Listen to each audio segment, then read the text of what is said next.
Hey, what's up, guys? Welcome back to the Real Breakdown. Roger here for yet another edition of the Best Picture nominees for the Oscars. Yes, guys, the films of 2024 have been announced.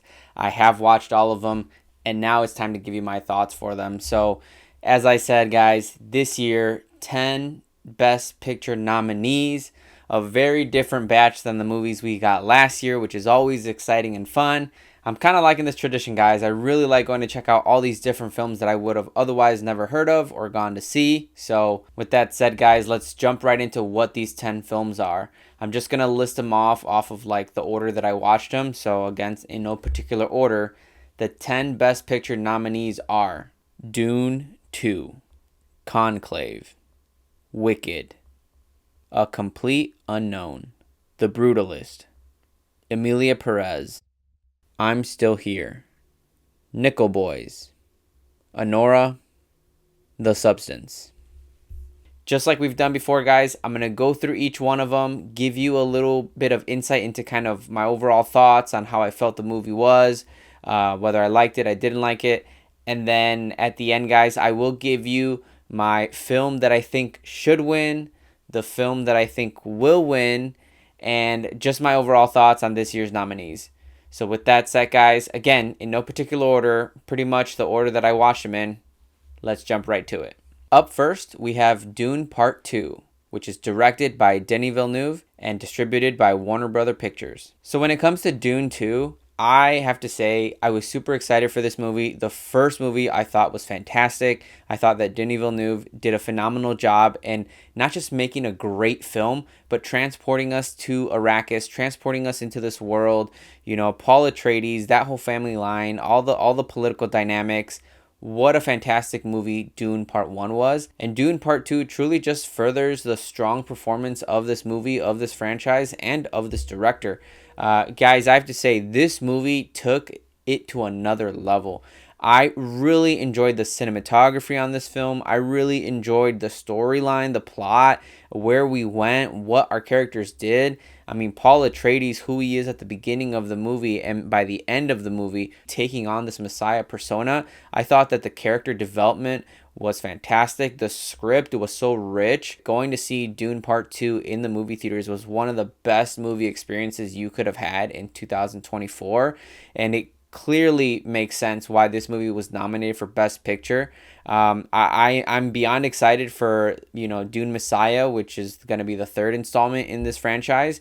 And yeah, guys, I have to say this for me personally was definitely, as soon as I watched it, I was like, this is going to be like a top 5 contender for the Oscars for sure.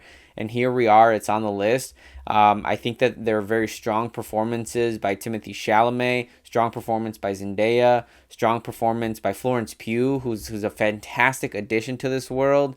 Yeah, guys, I truly felt that this was the next step in this franchise, and the next step for Denis Villeneuve to continue to show why he is a top tier director. The score continued to just be such a strong part of this world and this movie. I mean, the score alone, I would say, should be nominated. I don't recall off the top of my head if it is, but every piece of this movie was truly magnificent, and it's a film that I'm just so happy that I got to see in theaters and in a premium format. So guys, my thoughts on Dune 2 are basically that I think it's a masterpiece in filmmaking. I think that it truly shows what can be done with science fiction when it is elevated to a level that Denis Villeneuve has taken it. When you give it, amazing performers like Timothée Chalamet, Florence Pugh, and yeah, I mean, what an amazing world, and I can't wait to see where it goes next. So those are my thoughts on Dune 2. The next film I watched is Conclave, which is directed by Edward Berger and is distributed by Focus Features. For Conclave, I honestly walked in not knowing what to expect, and what I got was one of the most well-rounded, well put together films I've seen in a long time. Every aspect of this film is masterful. The story and plot are truly riveting, and honestly, guys, I was on the edge of my seat for most of the film. The story is well crafted, intricate, and clever. The characters are deep, compelling, and truly play a pivotal role in this drama that honestly I did not expect to get out of a religious conclave based movie where they're trying to elect a new pope. Not to mention that the score in this film actually plays a major role. Like when it comes to building tension, the cinematography and the score worked hand in hand to truly just lead you down this path of, what's going to happen next. Like, oh my gosh, the tension here is so serious. Man, I never knew that just voting a new pope was such a serious, intricate, and political process. I think that every character in this film, particularly with the lead actor, Ray Fiennes, just doing fantastic, but every character, every actor had a purpose. No one was wasted here. No line of dialogue was wasted. The script is so well done. The conversations that happen in this film, in the manner that they happen, truly give in to the full experience. This to me is directing at its finest. I truly believe that when you put a film together this well and it's so efficient, so effective with every scene, every sound, and every word that is uttered, I mean, how much better can filmmaking get than this? So I truly experienced Conclave in a way that I felt, wow, not only is the story great, but the score is fantastic. It's part of the movie because it adds to every scene.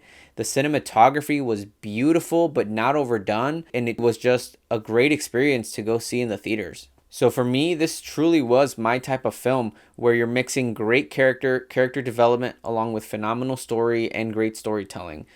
So this, guys, honestly, is easily top 3 contender for Best Picture of the Year. I did not expect to think that I would enjoy the movie Conclave as much as I did, but I really do think it's one of the best pictures of the year. The next film is Wicked, directed by Jon M. Chu and distributed by Universal Pictures. Alright guys, so when it comes to Wicked, this is that movie that just like every other year I've done this, there's that one film that I went back to see multiple times.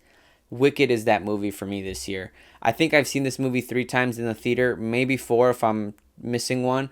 But wow, this movie was so much fun. Again, another film where I truly believe that this was a masterpiece in putting a film together. I thought that so many elements of the movie making process were working in sync so well in this movie. When it comes to the performances of Cynthia Erivo, Ariana Grande, the directing of Jon M. Chu, the script, the dialogue, the singing, the performances, the musical numbers, everything just sung on high notes. After each viewing, I walked out having had a great time, enjoyed great performances, and honestly, just having such a fun time at the theaters, which sometimes is all you can really ask for. And I can't speak about this movie without talking about an aspect of films that sometimes I forget to bring up, and that's the costuming, the makeup, and the production design. When it comes to putting us back in the world of Oz, going all the way back to, the days of the Wizard of Oz and Dorothy's story. I mean, doing that now, taking us to the world of Oz, building it out the way it was, this film did a fantastic job in transporting me as the viewer into the world of Oz and saying, wow, this world is much more expansive than I ever imagined. Again, along with the score, the singing, the dancing, everything that feels top notch in this film, the fact that they were able to immerse us in this world and bring us into the way that they speak and the way that they live and what their rules are and kind of just like what the inner workings of that environment are was done so well that I truly felt immersed in this film. And to go along with that, I have to say that to me, every detail in this movie was not overlooked. Like, you could tell how much time and attention Jon M. Chu put into putting this movie together. I have to also talk about the performances by Cynthia Erivo and Ariana Grande. I think that Ariana Grande, obviously all of us knowing that she can sing, really showcased that she can act and that we should not forget of her acting chops. Cynthia Erivo was someone who I wasn't too familiar with, but wow, will I now not be able to forget her name. I think it's hard to explain because on one side, I want to say that Ariana Grande was a scene stealer, but at the same time, I feel like every time Cynthia Erivo was on screen, I gravitated toward her performance as well. Like Cynthia Erivo just brought so much power, and Ariana Grande brought so much like sincerity, levity, and just like lightness that it was such a perfect balance. And so again, Jon M. Chu, the casting directors, the cinematographers, all of these individuals that worked on this film, I mean, hats off to you guys. This is one of the best films of the year, and I might even venture to say that it's going to be one that's going to stand the test of time for many, many years to come. Up next, we have A Complete Unknown, which is directed by James Mangold and distributed by Searchlight Pictures. All right, so when it comes to A Complete Unknown, I walked into this movie knowing two things. Number one, that Timothée Chalamet was in it, and number two, that this was a Bob Dylan biopic. Bob Dylan, guys, is an artist that I wasn't too familiar with until I watched this movie, and I have to say that with how good this movie was, I am now a Bob Dylan fan. Think about that. That truly says a lot, because as someone who I didn't know I was a folk music fan, I walked out of this saying, "Wow, I think I'm a fan of American folk music." So to say that walking out of the theater was something that I never would have imagined. So right off the bat, I have to give credit to Timothée Chalamet, because again, this man does not miss. He transformed into someone else, in this case being Bob Dylan, and instead of seeing Timothée Chalamet, I saw Bob Dylan. I think he gives a fantastic performance. Elle Fanning in this was incredible as well. I thought, for me, this was her best performance she's giving out of the movies I've seen. And, James Mangold, he's had a lot of great movies. Add this movie to that list of great movies he's done. I thought his directing was brilliant. I thought the storytelling in this was great. I thought that the movie, while a little bit long at times, I think that in the third act, there were some scenes that could have been trimmed down a bit. From the cast, with Edward Norton, who delivers a great performance, and Monica Barbara, who plays Joan Baez, we had some performances that were truly elevated by some compelling storytelling. And again, not knowing much about Bob Dylan, this movie truly got me invested in his life, in his story, and the type of music he was making and why, and the era, right? You got 60s New York, and you have such an incredible backdrop of history, of politics, of so many things going on in the world, while at the same time seeing this artist go from the guy who's singing in front of Woody Guthrie, who I've heard that's not actually how it happened, but obviously we know he does have a song to Woody. But you go from that scene at the beginning to kind of where he ends at the end, and trying to change his genre and how the public reacted to that, and everything in between, right? Whether some of it is dramatized from his real life experiences, that's fine. I mean, as typical movies do. What I found very interesting was that, unlike how Elvis, a few years ago did their biopic, and I got enthralled in that, I was enthralled in this movie for a completely different reason, right? I mean, the Elvis biopic is a completely different vibe, and Baz Luhrmann takes us on a different journey. But this movie was just so, I know many people found it to be a little bit slow burning, a little dull at times. I found it to be completely the opposite. I thought it was very compelling. I thought that his history and his story were something that I found myself interested in. And that's the great thing about great directing, great acting, and great writing, is that when those things come together, along with the great production design and great music and great sound, I mean, it truly felt like I was immersed in this man's life, in this man's story, and I was like wanting to know what was going to happen next, wanting to know where he was going to end up with, what was his history with Joan Baez, what was going on with Elle Fanning's character, what was going to happen with him trying to change his genre, and Edward Norton's character needing to be that middleman in between, the festival people and the Bob Dylan camp. So all those things were things that I would have never thought I would have been interested in or intrigued by, but I found myself truly caring and wanting to know what came next. So, guys, A Complete Unknown, a movie that I did not expect to like as much as I did. I did not expect to be walking out, seeking out Bob Dylan music and listening to American folk music. But here I am, guys. I'm a folk guy now. So, yeah, guys, A Complete Unknown, a very well-deserved nomination. And, again, another notch for James Mangold and for Timothée Chalamet. Up next, we have The Brutalist, which is directed by Brady Corbet and is distributed by A24. When it comes to The Brutalist, guys, I truly didn't know what I was getting myself into. I kind of just walked in, sat down, and said, let's see what this is about. And what I found was actually a really interesting story. I mean, this movie really takes you on the journey of Laszlo and his post-World War II experience in America, to kind of see that time period in his life and to get his perspective and to just see what it was to go through, from the beginning of the film, arriving in America and kind of building himself up to where he got to, but also seeing his fall and his demise of where he fell to. This movie truly exhibits the journey of life that this man is going through, from the highs, the lows, from the successes to his flaws and to his afflictions. I mean, this truly felt like genuine storytelling. And that is what I think is at the core of this movie and what truly propels this movie to be an Oscar nominated film. And obviously, you have great performances by Adrian Brody and the rest of the cast.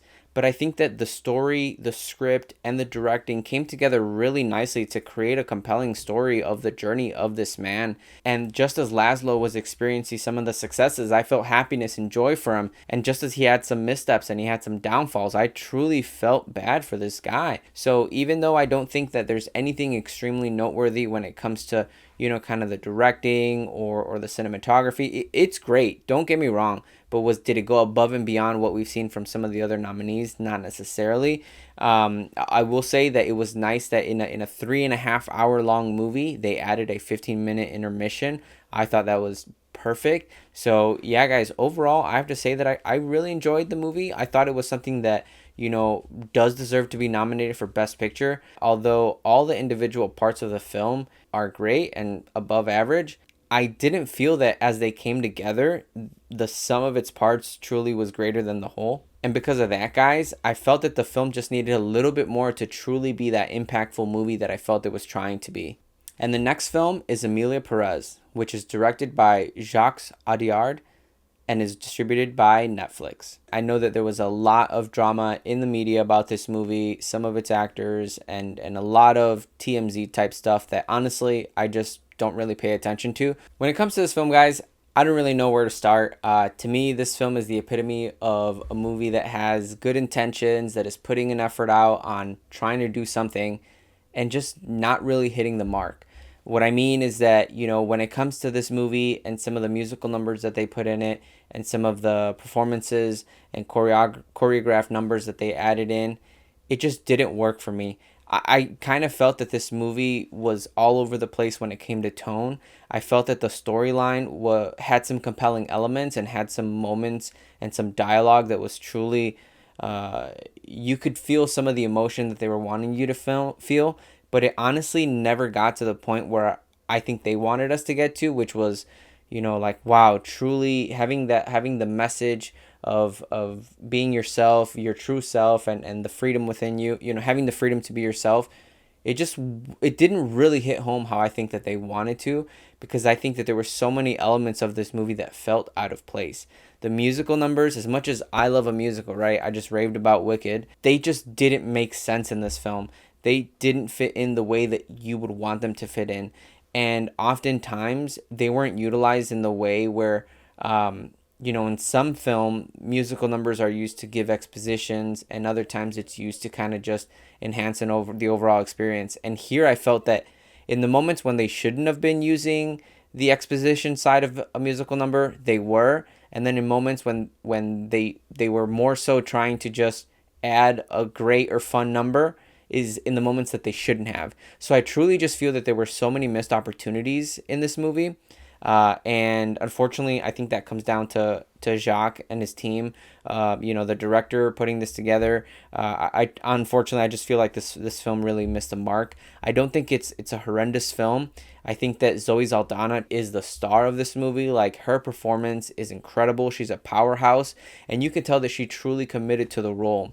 There were some other characters, though. Unfortunately, I have to call out Selena Gomez and say that, like, I felt that she was over the top and kind of miscast in this movie. It truly felt like her performance was coming from a different film with a different tone, and Zoe Saldana's was so much more grounded and, like, it just in a different movie. And that's another theme for this, is that, as the story progressed, you kind of went from, okay, this from one tone to just kind of another, and by the end of it, you're like, what's going on here? Like, you have a gunfight going off and then a chase, and to me, that's where the movie lost me, right? I think that at the beginning, the musical numbers felt a little bit off, but I was still kind of in there with the story. I felt it was compelling. There were some moments of true, where I truly connected emotionally, and I truly, understood what they were trying to say, but by the halfway point forward, I felt that the story had just gone off the rails, and you were going in a different direction that was counterintuitive to the direction that you were going in the first part of the film. So, yeah, guys, unfortunately, those are my thoughts on Emilia Perez. I truly just didn't feel that the film was something to write home about. And up next, we have I'm Still Here, directed by Walter Salles and distributed by Sony Picture Classics. When it comes to I'm Still Here, guys, this was the first movie that I watched in the AMC Oscar Best Picture nominee showcase, where I watched 5 films in one day. So coming into this, I was ready to sit down and just enjoy all these the remaining Oscar nominated films that I had to watch. And I will say that when it comes to I'm Still Here, I was truly kind of surprised by what the story was. The first 20 minutes for me were a little slow going, but once the story picked up, I felt that it truly was a movie that had intensity, it had suspense. It was honestly a powerful and gripping story, of dictatorship and war in Brazil, and kind of what that experience was, and to kind of be thrown into this family and the situation that they're put in with the kidnapping of their father and the ultimate murder of their father. I thought that Fernanda Torres gave a powerhouse performance. Her being kind of the central figure of the movie, she anchored the entire film. She gave us the weightiness in her performance that was needed to truly deliver what it felt like to go through these situations in a dictatorship and in that time period. The ensemble cast, right? All the children that were in the film, the entire family felt like a genuine family on screen. I think that the family dynamics were very well brought out by the script, the directing. I could see how that familial unit was being affected by all the happenings, and how the emotions of one child and the other one being in London, and just like all these things that were going on, all the different familial dynamics really worked for me. And I think that that's a credit to the script, the performances by the ensemble cast. Overall, guys, I have to say that I'm Still Here was a movie that I was kind of caught off guard, in the sense that when it first started, I was like, okay, like this feels like a very slow burn movie, but it ended up not being so. But overall, I think the real meat of this movie, and being anchored by Fernanda Torres as the mother in the film, was something that truly delivered on how impactful going through something like this is, right? I mean, thankfully, that's something that I never had to experience, but watching this movie really put me in those shoes. So, yeah, a really solid film for sure.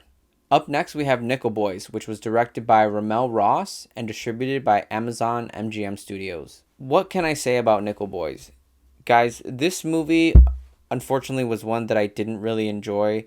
To be honest, out of all the movies on this list, this was one of the ones that was harder to get through, in the sense that when it comes to Nickel Boys, the key word I think of is style over substance. I think that, anytime that a director or a cinematographer wants to, kind of stylize their film, and kind of do something where in this film, what I mean is that they decided to film in a first person point of view and pretty much filmed the entire movie that way. Look, it just didn't work for me. And after the first 30 minutes of it, it truly kind of just felt like a gimmick. Like, I didn't feel that this stylization choice of doing that, of doing a first person point of view, added much to the film than it actually just started detracting from the film. What I mean by that is that I found it hard to kind of really get into the story, get enveloped by the story and the characters. I think that in the first 20 minutes, I was unsure of what was going on. I didn't know what the story really was. I guess to me, guys, it just felt like they overcommitted to the first person point of view, and that affected the narrative story here, because I just felt that I was so confused and just like taken aback by the way that this movie was being shot, that I couldn't get invested in the story. I couldn't get invested in the characters. And that's a shame, because I know that this movie was based on a true story and was covering, some pretty serious and heavy topics, and I just couldn't get into the movie. To me, the haphazard use of focus in the film was unnecessary. I also thought that the way that they were using random clips of space and the moon as a transition to other scenes was confounding and not necessarily helpful to me trying to follow along. Also, the fact that the first person point of view changed often, it changed perspective from one person to another without really telling you that it was doing it. It also changed from one timeline to a future timeline without really telling you that it was doing it. Honestly, this whole experience of watching this movie was just constant confusion, was just trying to follow along, was just trying to say, what are we going for here? What are we doing? I can see that you're trying to go for this particular, gimmick, but it just wasn't working out for me. So overall, guys, unfortunately, I didn't find Nickel Boys to be engaging, intriguing, or even easy to follow. So this movie to me was one that I just didn't enjoy at all. Up next, we have Anora, directed by Sean Baker and distributed by Neon. Okay, so what can I say about Anora? This movie, guys, I walked in having heard a lot of hype around it. I had heard, that this movie was the Oscar darling, and that it was probably going to be the one that potentially had the best chance to win the Oscar for Best Picture. And guys, I have to say, it lived up to the hype. It lived up to the hype. I think that this is a fantastic movie. I think that Anora is a film that is so entertaining. It's so fun. It's so funny. It's so witty, but while also being real. I mean, as real as can be. I guess the better word is genuine. This movie has such a genuine charisma to it. And it's weird to say that a film has charisma because, I mean, a lot of the characters, a lot of the cast truly had charisma, right? I think that Mikey Madison as Anora is a revelation. I think that she showcased something that I don't think any of us were ready to see. She feels raw. She feels real. She feels like someone that I would actually meet. And I just love how, like, she's a genuine person, but she's also, like, tough as nails. And I just really love that about her and her performance. I think that also the rest of the cast, from Yanya to Garnick to Toros, like, all these people were great. They were so personable. They were so charismatic. They were truly memorable. And I think that's the biggest thing about Anora, is that Anora is a fun time at the movies. The movie truly takes you on a ride. And it's one that as you're going through it, you just don't know what's going to happen next. I think that the storyline is smart. The fact that there is some hopeful romance to it, but then that reality also sets in. And in the way that it does, while kind of making you laugh and the things that happen, it's really incredible how something comes together so well from the storyline to the performances, to the charisma that the cast has, and it's just a fun time. Now, do I think that this movie, is far above and beyond, like, great in every aspect of the filmmaking process?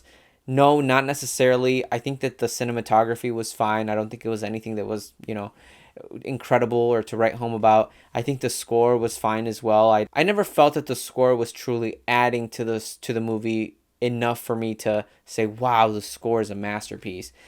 So there were elements of it that were just average, but the other aspects of it with the cast and the storyline and where you go and that ending, such a powerful ending, and to end it on that note was something that was just wow.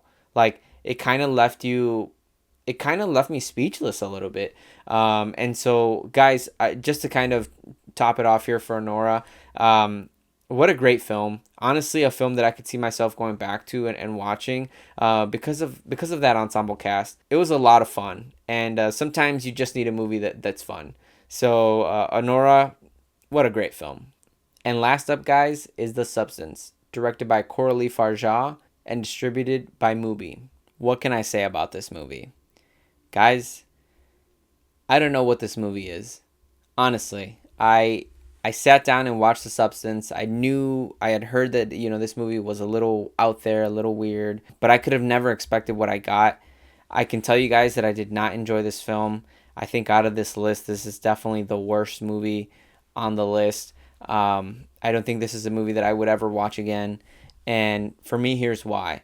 To me, this movie is overly gruesome, grotesque, in ways that is unnecessary, right? I think that the idea of the film is interesting. The way that it's kind of handled and the way that it's portrayed, I think goes above and beyond what is necessary for a film. And guys, I've seen some out there movies. I've seen some more interesting, concepts on film. I've seen some stuff. And this to me was just something that was like, why? But why? The last 20 minutes of the movie are so unnecessary in the way that it gets done, and even some of the things that happen in it. When I tell you that I walked out of this being like, all right, nobody should ever complain about Quentin Tarantino and Kill Bill and all the blood spilling in that movie. Like, after watching this, no one should complain about that. I think that Demi Moore and Margaret Qualley obviously give Really great performances. I mean, to see how committed they were to these roles, to see all the things that they kind of had to do. I just think that overall, The Substance is the type of movie that is not just not for me, but I truly feel that it goes above board on things that like I don't think is fully necessary to tell the story that you're trying to tell, particularly in that last scene, particularly in that New Year's Eve kind of debacle that happened. I just think that it was repulsive just to be repulsive. Like I don't think that there was any actual like none of these things added to the story. We already knew what we were getting into. We already knew how things were gonna go south. And that's another thing too, guys. I kind of felt that the storyline itself was kind of predictable. Every time a character made a decision, I was like, okay, well, I know how this decision is gonna lead to this, and the other half is gonna end up doing this. So honestly, like it to me, it was pretty obvious where the movie was gonna go. I think that the way it got there was just over the top. I also felt that Dennis Quaid. I love Dennis Quaid, great actor.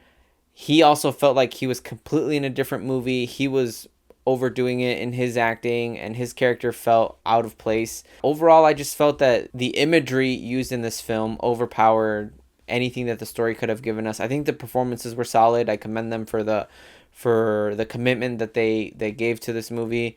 And I don't even think that the directing is that great. I think that some of the cinematography is pretty good, but it's also very overused. I think that the shots of Margaret Qualley, like over sexualizing her body, right? And I get that that's the point of it. That's not what I'm saying. I'm saying that they were overused. We saw the kind of similar shots over and over.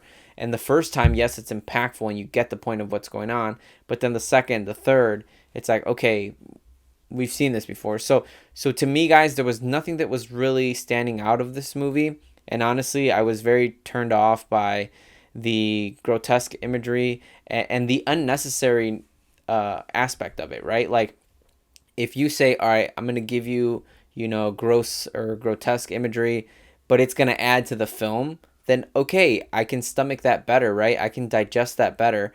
But if you're just going to do it just to do it, and I don't feel that it actually added anything to the story, it actually detracted from it or took me out of it, then that's where I have an issue with it. And so, yeah, that's what I felt about The Substance. All right, and that's it, guys. Those are my thoughts on the 10 Best Picture nominees for 2024. Let's get into the picture that I think is going to win. Based off of everything I've seen or what I'm hearing, and out of all these movies I've seen, I think Anora is going to win. I think Anora, it has all the hype, it has all the things going for it. But the film that I think should win is Conclave. I think that Conclave truly is the best movie that I have seen this year. It was tough between Conclave, Dune Part 2, and Wicked, as I've spoke about those earlier. Those films from top to bottom are true masterclasses in filmmaking. But I just feel that overall Conclave puts it together the best. I feel that Conclave was the most riveting, was the best movie, was the most complete movie I've seen this year. And I think that in all aspects of movie making, I think that Conclave should win. But I think that the Academy and the voters are going to give it to Anora because at the end of the day, here's the thing. Between those two movies, Conclave is the better built movie, but Anora is the more entertaining movie. And I think that sometimes when it comes to Best Picture of the Year, entertainment is what movies are about. So I think that the Academy is going to give it to Anora. And if it does, I'll be happy about that.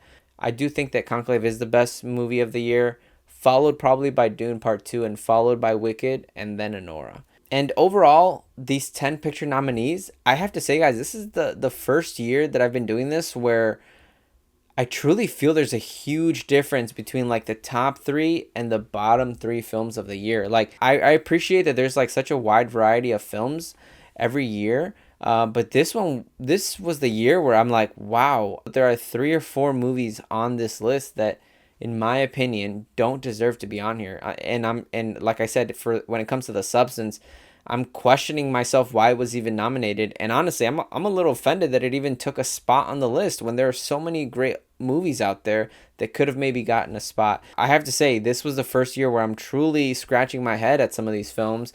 But that's the great thing about films, right? It's subjective, and some years I'm going to think that all the films nominated are fantastic, and some years I'm going to think that there's some really weird ones in there. So Those are my thoughts, guys, on the 2024 Best Picture nominees. And yeah, make sure you watch the Oscars, Hollywood's Greatest Night. Very excited to check it out. And until then, guys, see ya. Hey, everyone. Thanks for watching. Please like and subscribe, and stay tuned for what's next to come on The Real Breakdown.